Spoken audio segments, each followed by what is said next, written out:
हरे कृष्णा दोस्तों, हर हर महादेव। आप सभी भक्तों का हमारे चैनल संस्कार कथा प्रेरणा में हृदय से स्वागत है। महादेव और माता पार्वती की कृपा आप सभी पर सदैव बनी रहे। तो भक्तों, आज हम सुनने जा रहे हैं शिव पुराण कथा के 29वें दिन की पावन कथा। तो हमारी ये आध्यात्मिक यात्रा अब धीरे धीरे अपने अंतिम पड़ाव की ओर बढ़ रही है। इन अध्यायों में हमने भगवान शिव के अनेक अद्भुत स्वरूपों को जाना, उनकी महिमा सुनी, माता पार्वती की शक्ति को समझा और यह भी जाना कि भगवान की कथा केवल सुनने का विषय नहीं है, बल्कि अपने जीवन को भीतर से बदलने का माध्यम भी है। तो आज की कथा में कई अत्यंत महत्वपूर्ण प्रसंग आने वाले हैं। हम सुनेंगे शुंभ और निशुंभ जैसे अत्याचारी असुरों का अंत, माता जगदम्बा की अद्भुत शक्ति और देवताओं के अभिमान के चूर होने की कथा। हम ये भी जानेंगे कि माता ने किस प्रकार शताक्षी, शाकांबरी और दुर्गा जैसे दिव्य नाम प्राप्त किए और क्यों देवी ने अपने भक्तों को ये विश्वास दिलाया कि जब जब संसार पर संकट आएगा तब तब वे किसी न किसी रूप में प्रकट होकर अपने भक्तों की रक्षा करेंगी। इसके बाद कथा हमें लेकर जाएगी नैमिषारण्य की पवित्र भूमि में, जहाँ महान ऋषियों ने परम तत्व को जानने के लिए दीर्घ काल तक यज्ञ किया। वहाँ वायुदेव ने ऋषियों को भगवान रुद्र की महिमा सुनाई और सृष्टि के गूढ़ रहस्यों का वर्णन किया। तो भक्तों, आज की कथा केवल युद्ध और असुरों के वध की कथा नहीं है, ये हमें ये भी सिखाती है कि अभिमान चाहे देवताओं को ही क्यों ना हो जाए, परम शक्ति के सामने वह टिक नहीं सकता।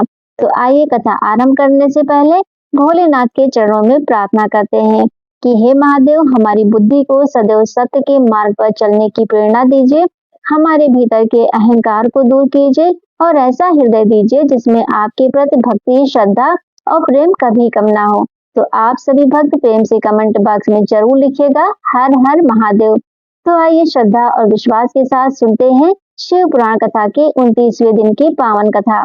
प्राचीन समय की बात है, जब शुंभ और निशुंभ के अत्याचारों से संसार व्याकुल था और देवी ने उनके अनेक शक्तिशाली सेनापतियों का अंत कर दिया। तब असुरराज शुंभ अत्यंत क्रोधित हो उठा। अपने प्रमुख योद्धाओं के मारे जाने का समाचार सुनकर उसने अपनी विशाल सेना को युद्ध के लिए तैयार होने का आदेश दिया। उसने अपने सेनापतियों से कहा, अब समय आ गया है कि हम पूरी शक्ति के साथ युद्ध भूमि में उतरें। हमारी विशाल सेना देवी का सामना करेगी और किसी न किसी कीमत पर पीछे नहीं हटेगी। आदेश मिलते ही असुरों की विशाल सेना युद्ध के लिए निकल पड़ी। कहीं हाथियों की चिघाड़ सुनाई दे रही थी, कहीं घोड़ों की टापें गूंज रही थी, तो कहीं रथों के पहिए धरती को कपा रहे थे। रणभेरी, नगाड़े और दूसरे युद्ध वाद्यों की आवाज से पूरा वातावरण भयावह हो गया था। लेकिन दूसरी ओर माता जगदम्बा शांत भाव से युद्ध भूमि में खड़ी थी। उनके हाथों में दिव्य अस्त्र शस्त्र थे और उनका वाहन सिंह भी भयंकर गर्जना कर रहा था। माता की गर्जना और उनके सिंह की दहाड़ से ऐसा लग रहा था कि जैसे स्वयं प्रकृति असुरों को उनके अंत की सूचना दे रही हो। तभी निशुंभ ने माता को देखकर व्यंग करते हुए कहा, हे देवी, आपका रूप तो अत्यंत कोमल और सुंदर है, ऐसे नाजुक शरीर से युद्ध करना आपको शोभा नहीं देता। युद्ध जैसे भयंकर काल से दूर रहिए। माता ने उसके अहंकार को देखकर कहा, असुरराज, व्रत की बातें छोड़कर युद्ध करो। यदि युद्ध करने का साहस नहीं है तो अपने लोक में वापस चले जाओ। माता की बात सुनकर निशुंभ क्रोध से भर गया। उसने चारों ओर से अस्त्रों की वर्षा शुरू कर दी, लेकिन देवी ने उसके प्रत्येक अस्त्र का उत्तर अपने दिव्य अस्त्रों से दिया। थोड़ी ही देर में युद्ध इतना भयंकर हो गया कि चारों दिशाएं अस्त्रों की चमक से भर उठी। माता ने अपने तीक्ष्ण बाणों से निशुंभ की शक्ति को कमजोर कर दिया और अंततः उसे युद्ध भूमि में गिरा दिया। अपने भाई को धरती पर गिरा देखकर शुंभ का क्रोध और बढ़ गया। वह स्वयं युद्ध भूमि में उतर आया। उसने देवी पर अनेक अस्त्रों से आक्रमण किया। देवी ने भी प्रत्येक प्रहार का सामना किया। कभी बाणों की वर्षा होती, कभी दिव्य अस्त्रों का प्रहार होता और कभी दोनों के बीच भयंकर संघर्ष होने लगता। अंततः देवी ने त्रिशूल उठाया और शुंभ पर ऐसा प्रहार किया कि वह धरती पर गिर पड़ा। असुरराज के धराशायी होते ही चारों दिशाओं में देवी की जय जयकार होने लगी। देवताओं ने पुष्पों की वर्षा की और ऋषि मुनियों ने माता की स्तुति की। शुंभ और निशुंभ के अंत के साथ ही असुरों का आतंक समाप्त हो गया। प्रकृति फिर शांत हो गई। नदियों का जल निर्मल हो गया। हवाएं सुखद रूप से बहने लगी। आकाश स्वच्छ हो गया और देवताओं ने पुनः अपने यज्ञ एवं धार्मिक कार्य आरंभ कर दिए। ऋषियों ने कहा, जो मनुष्य श्रद्धा और विश्वास से देवी के इस पवित्र चरित्र को सुनता या पढ़ता है, उसके जीवन में माता की कृपा बनी रहती है और उसे शुभ फल प्राप्त होते हैं। इसके बाद कथा एक और अद्भुत प्रसंग की ओर बढ़ती है। एक समय देवताओं और असुरों के बीच भयंकर युद्ध हुआ।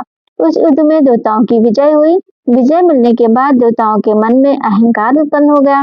वे सोचने लगे, हमारे पराक्रम के सामने कौन टिक सकता है। हमारी शक्ति के कारण ही असुरों का अंत हुआ है। तभी उनके सामने अचानक एक अद्भुत और दिव्य तेज प्रकट हुआ। देवता उस प्रकाश को देखकर आश्चर्यचकित हो गए। इंद्र ने वायुदेव को उस दिव्य शक्ति का रहस्य जानने के लिए भेजा। वायुदेव उस तेज के समीप पहुंचे। दिव्य तेज ने पूछा, तुम कौन हो। वायुदेव ने गर्व से कहा, मैं वायु हूँ। मेरे बिना संसार का कोई प्राणी जीवित नहीं रह सकता। मेरे भीतर इतनी शक्ति है कि मैं संसार की किसी भी वस्तु को हिला सकता हूँ। तब उस दिव्य शक्ति ने उनके सामने एक छोटा सा तिनका रख दिया और कहा, यदि तुम्हें अपनी शक्ति पर इतना विश्वास है तो इसे ही हिलाकर दिखाओ। वायुदेव ने अपनी पूरी शक्ति लगा दी, लेकिन वो छोटा सा तिनका भी अपनी जगह से नहीं हिला। वायुदेव का अभिमान टूट गया। वे लौटकर इंद्र के पास आए और सारी बात बता दी। इसके बाद दूसरे देवताओं ने भी उस दिव्य शक्ति को समझने का प्रयास किया, लेकिन कोई सफल नहीं हुआ। अंत में इंद्र स्वयं वहां पहुंचे। जैसे ही इंद्र उस दिव्य तेज के समीप पहुंचे, वह प्रकाश अचानक अदृश्य हो गया। इंद्र समझ गए कि ये कोई साधारण शक्ति नहीं है। तभी वहां माता उमा का दिव्य स्वरूप प्रकट हुआ। देवताओं को समझ में आ गया कि जिस शक्ति के सामने उनका सारा सामर्थ्य व्यर्थ हो गया था, वह स्वयं आदि शक्ति थी। माता ने उन्हें समझाया कि संसार में किसी भी शक्ति का वास्तविक आधार परम शक्ति ही है। इस प्रकार देवताओं का अभिमान समाप्त हुआ। इसके बाद देवी ने संसार के प्राणियों पर अपनी करुणा का अद्भुत रूप प्रकट किया। जब संसार में अत्यधिक संकट आया और प्राणी अन्न तथा जल के लिए व्याकुल होने लगे, तब माता का हृदय करुणा से भर उठा। माता की आंखों से लगातार अश्रु बहने लगे। उनके नेत्रों से निकलने वाली करुणा की धाराओं से जल की कमी दूर होने लगी। नदियों और सरोवरों में जल भर गया और धरती पर वनस्पतियां उगने लगी। माता ने अपने शरीर से उत्पन्न होने वाले शाक और फल फूलों द्वारा संसार का पालन किया। इसी कारण वे शाकंभरी माता के नाम से प्रसिद्ध हुई। और क्योंकि उनके असंख्य नेत्रों से संसार पर करुणा की वर्षा हुई थी, इसीलिए उन्हें शताक्षी माता भी कहा जाता है। जब दुर्गम नामक असुर ने वेद को अपने अधिकार में लेकर संसार में धर्म का प्रकाश रोकने का प्रयास किया, तब माता ने उसका सामना किया। देवी के शरीर से अनेक दिव्य शक्तियां प्रकट हुई। 10 महाविद्याओं सहित अनेक मातृशक्तियां प्रकट हुई और असुरों की विशाल सेना से युद्ध करने लगी। अंततः देवी ने दुर्गमासुर का वध कर दिया और वेदों को पुनः देवताओं को सौंप दिया। देवताओं ने माता की स्तुति करते हुए कहा, हे माता, आपने संसार की रक्षा की है। आपने अपने अश्रों से प्राणियों को जीवन दिया है और आपने शाक से संसार का पोषण किया है। इसीलिए आप शताक्षी और शाकंभरी के नाम से पूजित होंगी। देवताओं ने आगे कहा, आपने दुर्गम नामक असुर का नाश किया है, इसीलिए संसार आपको दुर्गा के नाम से भी जानेगा। माता ने देवताओं को आश्वासन दिया कि जब जब संसार में अधर्म बढ़ेगा और असुरों के कारण प्रजा संकट में पड़ेगी, तब तब मैं किसी न किसी रूप में प्रकट होकर अपने भक्तों की रक्षा करूंगी। अब कथा दोस्तों हमें नैमिषारण्य की ओर लेकर जाती है। एक समय अनेक महान ऋषि परम सत्य को जानने के लिए चिंतित हुए। उनके मन में प्रश्न उठा कि इस संसार का वास्तविक कारण क्या है, परम तत्व कौन है, इस सृष्टि के पीछे कौन सी शक्ति कार्य कर रही है। अपने प्रश्नों का उत्तर पाने के लिए वे ब्रह्मा जी के पास पहुंचे। ब्रह्मा जी ने ऋषियों की जिज्ञासा सुनकर कहा, हे मुनियों, जिस परम तत्व को जानने की इच्छा तुम्हारे मन में है, वह स्वयं भगवान रुद्र है। उन्हीं से सृष्टि की मूल शक्ति प्रवाहित होती है। उन्होंने ऋषियों को आदेश दिया कि वे भगवान शिव की आराधना करते हुए दीर्घकालिक यज्ञ करें। उन्होंने अपने मन से एक दिव्य चक्र छोड़ा और कहा, जहाँ इस चक्र की नेमी जीर्ण होकर रुक जाएगी, वही स्थान तपस्या और यज्ञ के लिए अत्यंत पवित्र होगा। चक्र जिस स्थान पर जाकर रुका, वही आगे चलकर नैमिषारण्य के नाम से प्रसिद्ध हुआ। ऋषियों ने वही भगवान शिव की आराधना करते हुए महान यज्ञ आरंभ किया। दीर्घ काल तक यज्ञ चलता रहा। अंत में ब्रह्मा जी की आज्ञा से वायुदेव वहां पहुंचे। ऋषियों ने उनका आदर सत्कार किया और अपनी जिज्ञासा उनके सामने रखी। तब वायुदेव ने भगवान शिव की महिमा का वर्णन आरंभ किया। उन्होंने कहा, इस संसार का वास्तविक आधार भगवान रुद्र है। पशु, पाश और पति, इन तीनों के तत्व को समझे बिना परम सत्य को समझना कठिन है। वायुदेव ने सृष्टि के रहस्यों का वर्णन करते हुए बताया कि आरंभ में भगवान रुद्र ही परम शक्ति के रूप में विद्यमान थे। सृष्टि के आरंभ में ब्रह्मा जी ने प्रजा की वृद्धि के लिए अनेक प्रयास किए। उन्होंने अपने मानस पुत्रों को उत्पन्न किया, लेकिन वे सभी संसार के मोह से दूर रहकर योग और तपस्या में लीन हो गए। इससे ब्रह्मा जी को चिंता हुई। उनके भीतर उत्पन्न हुए क्रोध और दुख के समय भगवान नीलोहित रुद्र का दिव्य प्रकाश हुआ। भगवान रुद्र ने अनेक रूप धारण किए। उनके वे रूप तेजस्वी, नेत्रधारी और दिव्य शक्ति से संपन्न थे। ब्रह्मा जी ने जब उन अद्भुत रुद्र रूपों को देखा तो उन्होंने भगवान से प्रार्थना की कि हे प्रभु, ऐसी प्रजा उत्पन्न कीजिए जिसमें जन्म और मृत्यु का क्रम बना रहे, जिससे संसार की सृष्टि आगे बढ़ सके। भगवान रुद्र ने कहा, प्रजा की सृष्टि का यह कार्य आप स्वयं कीजिए। और भगवान रुद्र सृष्टि के उस कार्य से अलग हो गए। ब्रह्मा जी ने फिर विभिन्न ऋषियों, देवताओं, असुरों, मनुष्यों और अन्य जीवों की सृष्टि का विस्तार किया। इस प्रकार संसार में जीवन का क्रम आगे बढ़ता गया। ब्रह्मा जी ने भगवान शिव की स्तुति करते हुए उनके विभिन्न स्वरूपों का स्मरण किया। उन्होंने कहा, हे प्रभु, आप जल में हैं, वायु में हैं, अग्नि में हैं, आकाश में है, पृथ्वी में है और समस्त जीवों के भीतर भी आपकी ही शक्ति विद्यमान है। इस प्रकार भगवान शिव की अष्टमूर्ति का स्मरण किया गया। ब्रह्मा जी ने भगवान की प्रार्थना की कि हे महादेव, मेरी सृष्टि के कार्य में सहायता कीजिए और संसार के कल्याण का मार्ग प्रशस्त कीजिए। भगवान शिव ने ब्रह्मा जी की प्रार्थना स्वीकार की। इसके बाद ब्रह्मा जी ने मरीच, भृंग, अंगिरा, पुलह, पुलस्त्य, क्रतु, अत्रि और वशिष्ठ ऋषियों को उत्पन्न किया। फिर देवता, असुर, पितर और मनुष्यों सहित अनेक प्रकार के जीवों की सृष्टि हुई। इस प्रकार सृष्टि का विस्तार होता गया। ऋषियों के मन में फिर एक प्रश्न उठा, यदि भगवान रुद्र स्वयं परमेश्वर हैं, तो वे ब्रह्मा जी के पुत्र के रूप में कैसे प्रकट हुए? वायुदेव ने कहा, यह विषय अत्यंत गूढ़ है।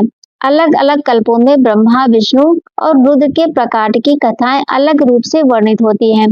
किसी कल्प में रुद्र से ब्रह्मा और विष्णु का प्रकाट होता है, तो किसी अन्य कल्प में ब्रह्मा से रुद्र और विष्णु का प्रकाट बताया गया है और किसी कल्प में विष्णु से ब्रह्मा तथा रुद्र के प्रकट होने का वर्णन मिलता है। इसका अर्थ यह है कि ये तीनों देव अपने अपने कार्यों में परम शक्ति द्वारा नियुक्त हैं। ब्रह्मा सृष्टि के कर्ता, विष्णु पालन करता और रुद्र संहार कर्ता के रूप में कार्य करते हैं। लेकिन इन सब के पीछे जो परम तत्व है वह एक ही परम शक्ति है। एक समय ब्रह्मा जी ने रुद्रदेव से प्रजा की सृष्टि में सहयोग करने का आग्रह किया।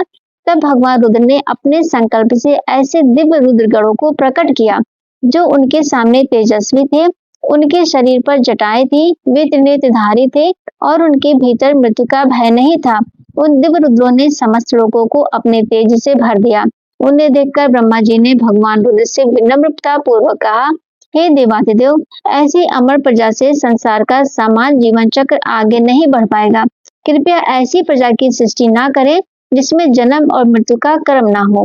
भगवान रुद्र मुस्कुराए और बोले, हे ब्रह्मा, ऐसी प्रजा की रचना का कार्य तुम स्वयं करो। इतना कहकर भगवान रुद्र सृष्टि के उस कार्य से निर्वृत्त हो गए।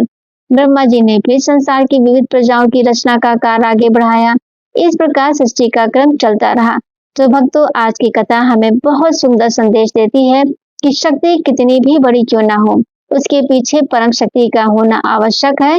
देवताओं को भी जब अपनी शक्ति पर अभिमान हुआ, तब माता ने एक छोटे से तिनके के माध्यम से उनका अहंकार दूर कर दिया। इसीलिए हमें अपने जीवन में मिली किसी भी सफलता का अहंकार नहीं करना चाहिए। जो कुछ हमें प्राप्त हुआ है वह ईश्वर की कृपा से ही प्राप्त हुआ है।